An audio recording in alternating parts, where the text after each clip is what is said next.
പറഞ്ഞുകൊണ്ടുള്ളൊരു ആരോപണം ഉന്നയിച്ചത് എൻ്റെ സുഹൃത്തും, ഇപ്പോഴും ഞാൻ അങ്ങനെ തന്നെയാണ് പറയുന്നത്, എൻ്റെ സുഹൃത്തും ട്രാൻസ്ജെൻഡർ കമ്മ്യൂണിറ്റിയിൽപ്പെട്ടതുമായ അവന്തികയാണ്.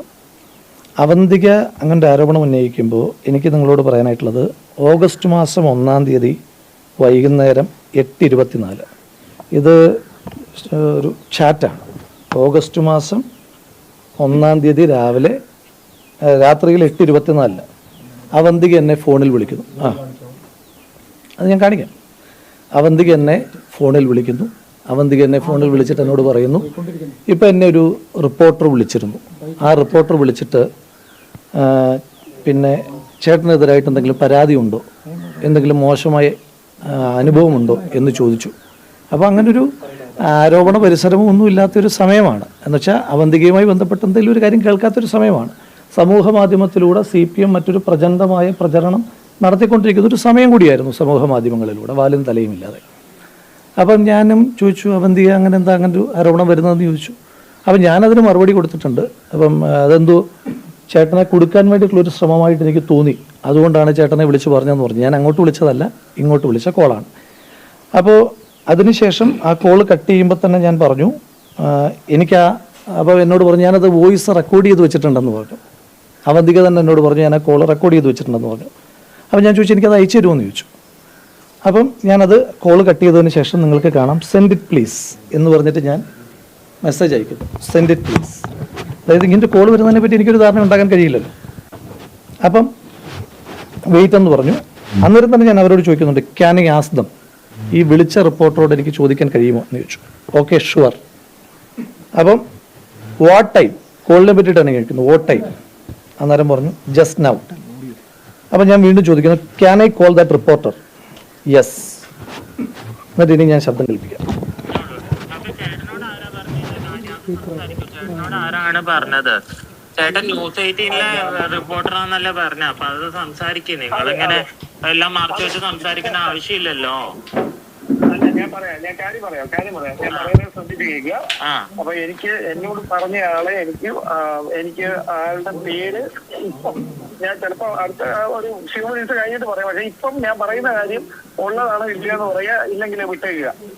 പറഞ്ഞത് നിങ്ങളൊരു പ്രശ്നം സിറ്റുവേഷനിലാണ്, നിങ്ങൾ ലൈഫ് ത്രട്ടണിങ് തരത്തിലുള്ള ഭീഷണി നിങ്ങൾക്ക് നേരിടുന്ന ഒരു സാഹചര്യം ഉണ്ടായി. ബിക്കോസ് രാഹുൽ മാങ്കൂട്ടത്തിന്റെ ഭാഗത്ത് നിന്ന് നിങ്ങൾക്ക് വളരെ പ്രയാസകരമായ ഒരു അനുഭവം നേരിട്ടു. പക്ഷെ നിങ്ങൾ അങ്ങനെ ഒരു കാര്യം പുറത്ത് പറയാൻ പേടിയുണ്ട്, നിങ്ങൾ ആരോടും പറയാതിരിക്കുകയാണ്. അതിന്റെ ചാറ്റും മറ്റേ ഫോൺ റെക്കോർഡ്സും എല്ലാ സംഭവവും നിങ്ങളുടെ കൈക്കാണ്. പക്ഷെ ലൈഫ് ത്രട്ടൺ സിറ്റുവേഷൻ ആയതുകൊണ്ടാണ് നിങ്ങൾ ഇത് ഞാൻ ഇങ്ങനെ മുമ്പോട്ട് പറയാത്തെന്നാണ് പറഞ്ഞത്. അപ്പം അതിനിടയിലാണ്, കാരണം എനിക്ക് ഇതിനെപ്പറ്റി കൂടുതൽ സീരിയസ്നെസ് ഇത് ആരൊക്കെ എവിടെ നിന്നൊക്കെയാണൊന്നും എനിക്ക് അറിയത്തില്ല. ഇയാളുമായി ബന്ധപ്പെട്ട കഴിഞ്ഞ ദിവസം ഒരു അലിഗേഷൻ ഉണ്ടായി അറിഞ്ഞായിരുന്നോ? ഞാനായിട്ട് ബന്ധപ്പെട്ട റിലവന്റ് അല്ലാത്തതായതുകൊണ്ട് ഞാൻ ഫോർവേഡ് ചെയ്യുകയാണ്. നമുക്ക് ആവശ്യമുള്ള വോയിസ് മൊത്തം ഞാൻ കേൾപ്പിക്കാം.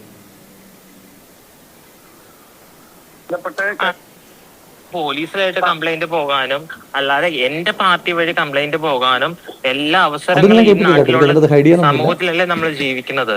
അപ്പൊ എനിക്ക് പേഴ്സണലി അങ്ങനെ തന്നെ എക്സ്പീരിയൻസ് ഉണ്ടായാൽ എനിക്കത് തുറന്നു പറയാനുള്ള ബോധവും വിവരവും എല്ലാം ഉള്ള വ്യക്തിയാണ് ഞാൻ ഇതുവരെ ആർക്കും കംപ്ലൈന്റ് കൊടുത്തിട്ടില്ല. പിന്നെ രാഹുൽ എന്നെ സംബന്ധിച്ച് എന്റെ നല്ലൊരു സുഹൃത്താണ്. എന്റെ അടുത്ത് മോശമായിട്ട് സംസാരിച്ചിട്ടുമില്ല. ഇല്ല.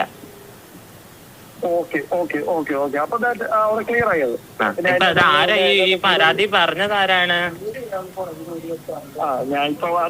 നിങ്ങൾക്ക് അങ്ങനെ ഇല്ല എന്ന് പറഞ്ഞ സ്ഥിതിക്ക് നിങ്ങൾ അത് വിട്ടേക്കുക, സംഭവം വിട്ടേക്കുക. അല്ലെങ്കിൽ ഇങ്ങനെ എന്നെ പറ്റി ഒരു അപവാദം പറഞ്ഞു നടക്കുമ്പോ അത് ആരാന്ന് അറിയാനുള്ള അവകാശമില്ല ചേട്ടാ, അതുകൊണ്ട് ചോദിച്ചതാണ്.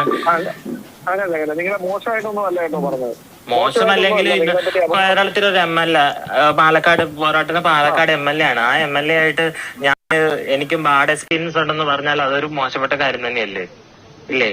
ബാഡ് എക്സ്പീരിയൻസ് ഉണ്ടായെന്നല്ല പറഞ്ഞത്, നിങ്ങൾക്കൊരു വാട്സാപ്പ് ചാറ്റിൽ മിസ്ബിഹേവ് ചെയ്യുന്ന രീതിയിൽ അതന്നെ അതൊരു ബാഡ് എക്സ്പീരിയൻസ് അല്ലേ? മിസ്ബിഹേവ് ചെയ്തു എന്ന് പറയുന്നത് തന്നെ ഒരു ബാഡ് എക്സ്പീരിയൻസ് ആണല്ലോ. അപ്പൊ അത് പറഞ്ഞു നടക്കുന്ന ആരാന്ന് അറിയാനുള്ള അവകാശം എനിക്കും കൂടി ഇല്ലേ? ഞാൻ ആളോടൊന്ന് ചോദിക്കട്ടെ, നിങ്ങളിപ്പോ എങ്ങനെയാണ് പറയുന്നത്, നിങ്ങളുടെ ക്ലാരിഫിക്കേഷൻ എങ്ങനെയാണ്? ഞാൻ അങ്ങനെയാന്ന് പറയേണ്ട ആവശ്യമില്ല. എനിക്ക് എന്തെങ്കിലും മിസ്ബിഹേവ് ഉണ്ടായാലും എനിക്ക് എന്തെങ്കിലും പ്രശ്നം ഉണ്ടായാലും ബന്ധപ്പെട്ട അതോറിറ്റിനെ സമീപിക്കാനുള്ള എല്ലാ ബോധവും അവകാശവും എല്ലാം എനിക്കുള്ളതാണ്. അത് എന്നെ സംബന്ധിച്ച് എനിക്ക് ഒരു പ്രശ്നം ഉണ്ടായാൽ എനിക്ക് അത് സമീപിക്കാനുള്ള എല്ലാ ഫ്രീഡവും ഉണ്ട്, അതിനുള്ള എല്ലാ വഴികളുണ്ട്. പോലീസ് തലത്തിലായാലും ഇപ്പൊ ന്യൂസ് പരമായാലും അല്ലാത്ത ഗവൺമെന്റ് തലത്തിലായാലും എനിക്ക് നല്ല ഏതാണ് ചുമതല എന്താണ് ഇപ്പൊ എനിക്ക് നിലവിൽ എനിക്ക് പാർട്ടിയിൽ ചുമതല ഒന്നും തന്നെ ഇല്ല. അപ്പോൾ ഈ സംഭാഷണം നിങ്ങൾ കേട്ട് കാണും എന്നാണ് ഞാൻ വിചാരിക്കുന്നത്. അപ്പോൾ എനിക്കിങ്ങനെ അപ്പോൾ അതിനുശേഷം അവർ അന്നത്തെ ദിവസം ഞാൻ വിളിച്ചു, അതായത് ഇവർ പുറത്ത് പറയുന്ന ദിവസവും പിന്നുള്ളതെല്ലാം കാഷ്വൽ സംഭാഷണങ്ങളാണ്. അത് രണ്ടുപേര് തമ്മിലുള്ള കാഷ്വൽ സംഭാഷണങ്ങൾ, അതിനകത്ത് ഏതെങ്കിലും ഒരു മോശപ്പെട്ട കാര്യമൊന്നുമില്ല, അത് പുറത്ത് പറയേണ്ട കാര്യമില്ല. ഇനി അന്നത്തെ ദിവസമാണ് ഈ ഇവരാരോപണം ഉന്നയിക്കുന്നതിന് മുൻപ് ഇവരങ്ങനെ എന്നോടിത് പറയുന്നിട്ട് നിൽക്കുന്ന സാഹചര്യമാണല്ലോ. അപ്പോൾ അന്നേരമാണ് മറ്റൊരു അലിഗേഷനുമായി ബന്ധപ്പെട്ടിട്ട് ഞാൻ മാധ്യമങ്ങളെ കാണാമെന്ന് തീരുമാനിക്കുന്നത്. അപ്പോൾ ഞാൻ അവർക്ക് 2 തവണ അവരെ വിളിക്കുന്നു. അപ്പോൾ ഞാൻ അവരോട് വോണ ടോക്ക് ടു യു എന്ന് പറയുന്നു. അപ്പോൾ ആ സംഭാഷണമുണ്ട്. അതിനുശേഷം ഞാൻ അവരെ വിളിച്ചിട്ട് ഞാൻ പറഞ്ഞു, ഇതിനെപ്പറ്റി പറയട്ടെ. അത് പറഞ്ഞതിന് ശേഷം നിങ്ങൾ എന്നോടൊപ്പം നിൽക്കുമല്ലോ. അപ്പോൾ ഞാനിത് ചോദിക്കുന്നുണ്ട് കേട്ടോ ഇവരോട്.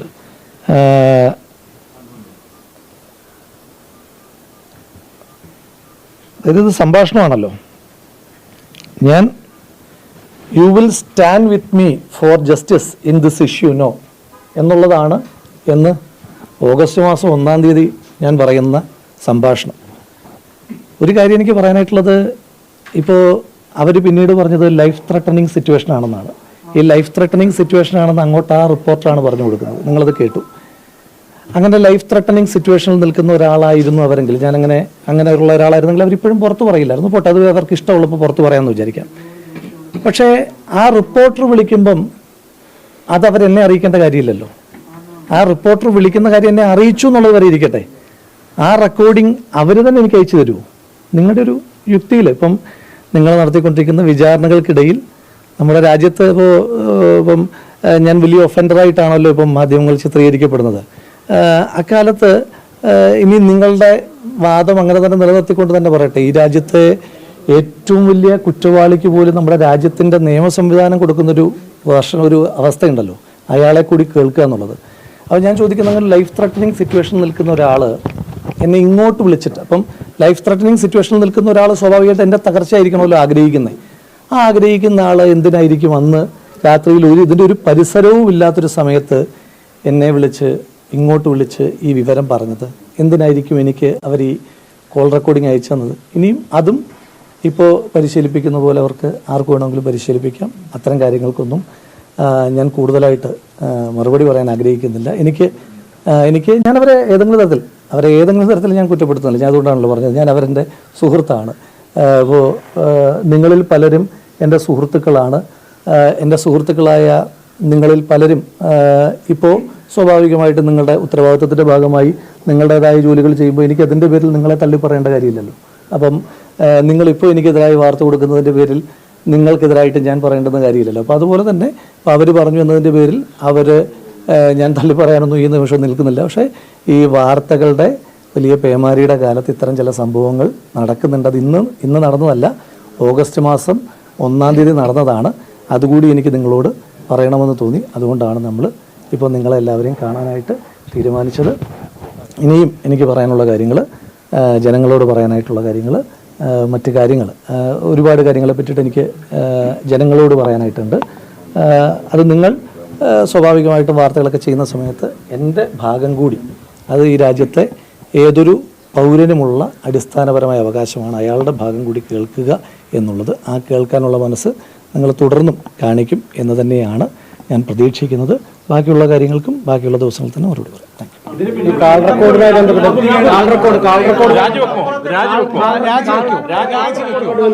3 ദിവസം കഴിഞ്ഞ് എന്തുകൊണ്ടാണ് ഈ വിശദീകരണം നൽകാൻ അങ്ങ് വൈകിയത്? ഇപ്പോൾ വിശദീകരണം നൽകാൻ വൈകി എന്ന് പറയുമ്പോഴും വേണമെങ്കിൽ അതിനകത്ത് എന്നെ സംശയിക്കാനായിട്ടുള്ളൊരു ഫാക്ടർ എന്താ പറയാൻ കഴിയുക? ഞാനിത് ഫാബ്രിക്കേറ്റ് ചെയ്തു എന്ന്. വാലും തലയും ഇല്ലാത്തൊരു ശബ്ദമല്ലല്ലോ ഞാൻ കാണിച്ചത്.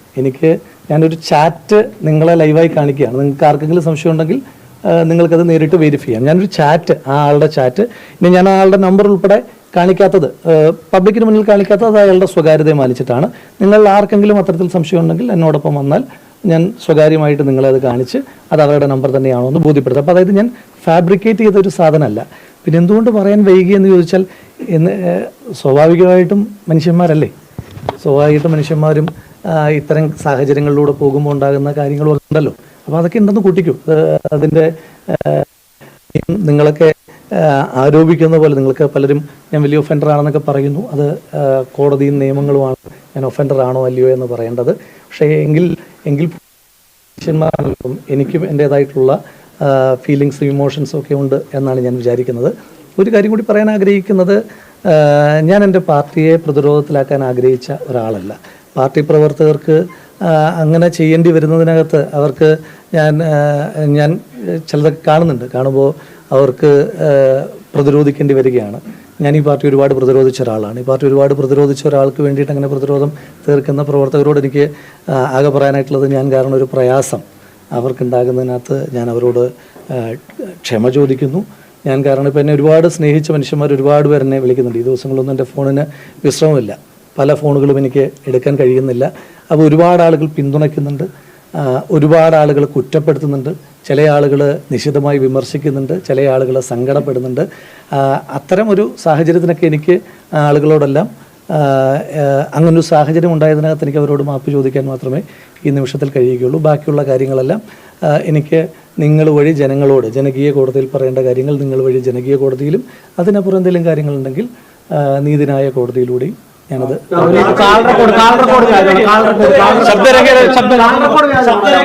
പറയാനുള്ളത്.